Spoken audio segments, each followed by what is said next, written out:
Before each flight session, there's some fundamental checks that I like to do, but as you get more familiar with DEXI, I encourage you to come up with your own pre-flight checklist.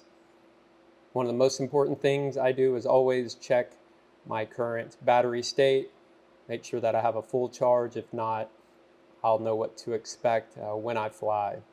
Double check my motor screws, make sure they're nice and secure, visually inspect the frame for any loose components, spin my motors, make sure there are no obstructions, and once I feel good about everything, I proceed with the power up sequence. Always be sure to power up your transmitter first. This is very important. You want to make sure that this is powered on before you power up DEXI. That just ensures that DEXI does not end up in some sort of fail-safe mode. After powering the transmitter, I'll power up DEXI. We'll review one last time our switch configuration. So arm. Then we'll check out our flight modes. Altitude hold.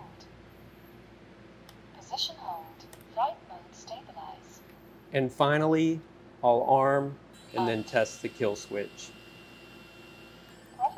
All of our checks are done. Now we can move on to our first flight and stabilize mode.